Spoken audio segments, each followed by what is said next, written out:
difficultés qu'on peut avoir avec les finances au quotidien viennent du fait que ça veut dire que l'argent qu'on a eu, on se retrouve à court. Ça veut dire qu'on n'arrive plus à payer ses factures, on n'arrive plus à relancer sa production, on n'arrive plus à payer son personnel, on n'arrive plus à gérer sa propre famille, payer la pension de ses enfants, je sais pas moi, payer son propre loyer. La vraie question qui est à résoudre, la vraie énigme, c'est de pouvoir apprendre à dépenser de l'argent, ok? Parce que on va beau épargner, à la fin de la journée, si on ne sait pas comment on va dépenser l'argent, on va toujours finir par le gaspiller. Donc oui, l'épargne, c'est bien, mais savoir dépenser l'argent, c'est encore mieux.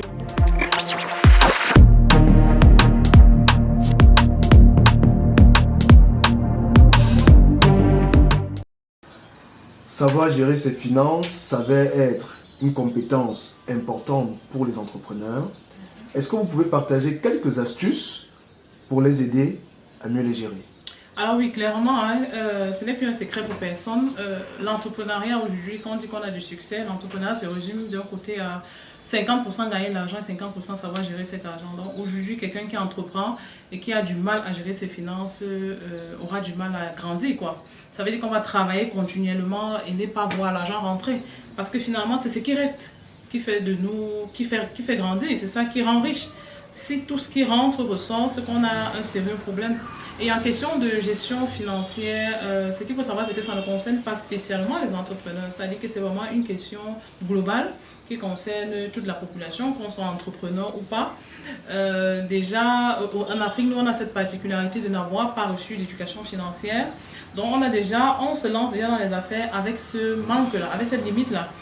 On n'a pas appris, déjà on a un problème avec l'argent, c'est que nos cultures nous empêchent de parler librement d'argent. Donc du coup, quand on veut devenir entrepreneur comme ça, on a ce blocage-là de pouvoir parler librement d'argent, de pouvoir même avouer, de pouvoir même mentionner le montant qu'on veut gagner. Ça reste encore un tabou pour beaucoup d'entrepreneurs. Les gens savent seulement, je veux gagner beaucoup d'argent, mais ils ont du mal à chiffrer. Donc on a un réel problème avec les chiffres en Afrique, ça c'est connu.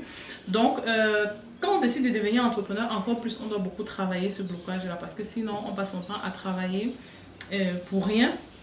Alors déjà, ce qu'il faut savoir, c'est que les difficultés qu'on peut avoir avec les finances au quotidien viennent du fait que ça veut dire que l'argent qu'on a eu, on se retrouve à court. Ça veut dire qu'on n'arrive plus à payer ses factures, on n'arrive plus à relancer sa production, on n'arrive plus à payer son personnel, on n'arrive plus à gérer sa propre famille, payer la pension de ses enfants, je sais pas moi, payer son propre loyer. Donc voilà comme ça des signaux qui montre clairement au quotidien que là, j'ai un problème de finances. Bon, maintenant, qu'est-ce qui a engendré cela? Ok, donc aujourd'hui, c'est vrai qu'on entend beaucoup parler d'épargne. Ok, quand on regarde sur les médias, sur les réseaux sociaux, on parle beaucoup d'épargne. On encourage les gens à épargner, penser à garder l'argent. Oui, on est à court de moyens, peut-être parce qu'on a gaspillé, mais aujourd'hui, la vraie question qui est à résoudre, la vraie énigme, c'est de pouvoir apprendre à dépenser de l'argent. Ok, parce que on va beau épargner, à la fin de la journée, si on ne sait pas comment on va dépenser l'argent, on va toujours finir par le gaspiller. Donc oui, l'épargne, c'est bien, mais savoir dépenser l'argent, c'est encore mieux. Et considérer l'épargne comme une dépense, en fait. Donc nous, au cabinet Strato Mama, dans nos formations sur la gestion financière, nous amenons comme ça les entrepreneurs à bien apprendre à dépenser leur argent parce que tout le monde, à un moment donné, a de l'argent, que ça vienne du business, que ce soit l'argent en privé. Même les enfants ont de l'argent qu'ils doivent apprendre à dépenser. Et c'est même par là que ça commence. Parce que les difficultés que nous avons aujourd'hui viennent du fait que, étant enfant, on ne nous a pas appris. La relation avec l'argent n'a pas été bien établie. Ok?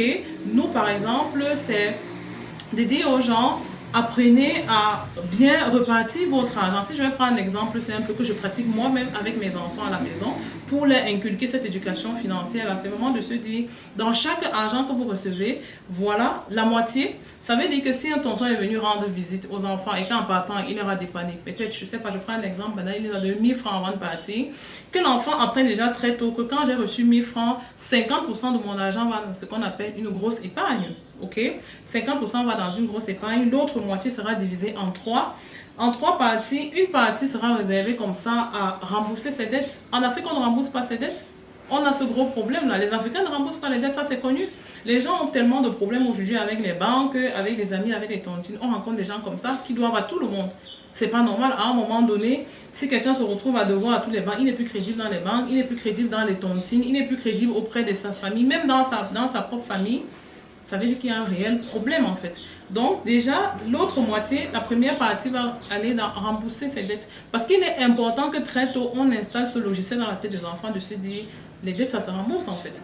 On se dit, mais qu'est-ce que les dettes viennent faire dans la vie des enfants? Nos enfants, ils ont des dettes, des petites dettes. Une dette, c'est une dette en fait. Les enfants, même à l'école primaire, ils ont des petites dettes entre eux. Je dois 50 à mon ami. C'est pas là que ça commence en fait. Aujourd'hui, on doit 50, on ne rembourse pas. Demain, c'est 5 millions qu'on n'arrive pas à rembourser à une banque en fait. C'est une question de mentalité. Le problème, c'est pas l'argent qui est peu. Il y a suffisamment d'argent qui circule. C'est la façon de manipuler l'argent qui pose problème. Donc, on a une première moitié qui va aider à rembourser ses dettes. La deuxième moitié va aider comme ça à se faire plaisir. On a des entrepreneurs qui gagnent beaucoup d'argent, mais qui vivent comme des radins, qui ont l'air malheureux. Ça aussi, c'est un problème d'argent, c'est un problème de management de l'argent. C'est-à-dire, ils ont peur que l'argent finisse, en fait. Puisqu'on leur a dit qu'il faut épargner. Donc, ils épargnent tout ce qu'ils ont et finalement, lui-même, il ne profite pas de son argent. Donc, les autres autour de lui vivent bien, mais lui, il est le plus malheureux. Pourtant, il est celui qui gagne le mieux. Donc, profiter de son argent, ça aussi, c'est important pour le mental, pour sa satisfaction personnelle, ok? Donc, on apprend la deuxième moitié quand on dit aux enfants, ça, c'est pour te faire plaisir. Là, tu peux t'acheter ce que tu veux. Tu veux un chichi, tu peux t'acheter. Tu veux un mambo, tu peux te faire plaisir. Vraiment, un truc qui te plaît, tu achètes. Et la troisième moitié, c'est vraiment pour faire plaisir à quelqu'un d'autre, ok? Ça aussi, c'est important. Il y a des gens qui sont très chiches en fait, ça c'est connu. Moi en Occident, j'ai très souvent suivi ça, hein. On dit des Africains qui sont très chiches, ils savent recevoir mais ils n'aiment pas donner. Ça c'est très courant en fait. Et ça c'est un blocage, c'est un problème. C'est-à-dire que c'est une mentalité dont on doit se débarrasser si on veut réellement évoluer dans les affaires. Parce que c'est connu, même pour gagner certains contrats, pour signer certains partenariats, il faut pouvoir donner. Il faut pouvoir faire des cadeaux gratuitement, ok? On a un partenaire en face, on sait que bon, c'est quelqu'un qui aime du bon vin, de se dire qu'on peut lui offrir un cadeau. Ah non, il faut penser à faire des cadeaux à ses clients. Ça fidélise. Ça, c'est ce qui explique un peu le blocage dans la façon pour nous de faire les affaires. Donc, faire plaisir à un ami, ça veut dire, mon camarade de classe à anniversaire, je peux aller l'acheter... je sais pas moi quoi, un truc que je veux l'offrir une bouteille de jus, je veux l'offrir... Là, l'enfant, la liberté. En fait, l'idée, c'est que très tôt, qu'il sache que dans tout l'argent que je touche, parce que l'argent, on en touche toute la vie, et les dépenses, on ne peut pas éviter les dépenses en fait. C'est-à-dire, on va tout faire à un moment donné, il faut dépenser. Tous les jours, on dépense. La grande moitié vont dans les grandes dépenses. En fait, maintenant, il faut expliquer. Dans la grande épargne, qu'est-ce qui rentre dedans? Ça, c'est pour les gros projets futurs, ok? Dans un projet colossal. Si on traduit ça maintenant à la vie d'un adulte, ça veut dire que la grosse épargne, c'est la partie qui pourrait l'aider plus tard à construire sa maison, ok? On vit en Afrique, il n'y a pas d'assurance. Ok, il n'y a pas d'assurance maladie. Qu'est-ce qui se passe s'il y a une maladie grave qui survient dans la famille? Il faut les fonds pour ça. Et les fonds, en général, on ne les a pas tout de suite. Donc, en fait, gérer les finances pour nous, au cabinet Stato Mama, dans les accompagnements que nous proposons, dans les formations que nous proposons, on revient à apprendre aux entrepreneurs à mieux dépenser l'argent, à savoir repartir. On va plus avoir des gens qui se retrouvent à ne pas pouvoir payer le personnel alors qu'on a tout vendu. C'est-à-dire, le chiffre d'affaires est tellement élevé, mais il manque d'argent pour payer le personnel. Ça veut dire que c'est une mauvaise gestion des finances. Et ça vient comme ça, encore une fois de plus, questionner l'impact de notre culture. Parce qu'il y a cette gentillesse excessive. En fait, le paraître, le vouloir faire plaisir. On veut excessivement faire plaisir aux gens qu'on n'a pas de limite. Ok, on a quelqu'un, un frère, une connaissance qui va venir poser son problème. On va prendre le salaire des employés pour lui donner parce qu'on veut être bien vu. Parce qu'on se dit, bon, les employés, non, ça c'est pas correct en fait. C'est-à-dire, à chaque fois qu'on le fait, on fragilise sa propre entreprise en fait. Donc voilà, c'est des logiciels qu'il faut vraiment désinstaller dans la tête des chefs d'entreprise parce qu'aujourd'hui, un entrepreneur qui se dit je veux grandir, j'aspire à quelque chose de grand, je rêve de construire une entreprise rentable et qui sera pérenne sur la durée, devra absolument chaque jour vraiment s'entretenir à se poser la question quelle est ma relation avec l'argent, comment je gère mon argent, vraiment avoir le courage de dire non. Si quelqu'un vient vous poser un problème de 100 000, alors que dans votre caisse réservée à faire plaisir, vous n'avez que 20 000, ça veut dire que vous pouvez l'aider que pour 20 000. Malheureusement, c'est comme ça. C'est que bien, parce que la nature sait très bien faire les choses. Vous allez l'aider avec 20 000, forcément, il trouvera quelqu'un d'autre qui va l'aider avec plus, ok? Parce qu'on vit des situations différentes. En ce moment, c'est difficile chez vous, mais chez quelqu'un d'autre, il y a plus. Ok, donc c'est vraiment de se dire, c'est une question de discipline.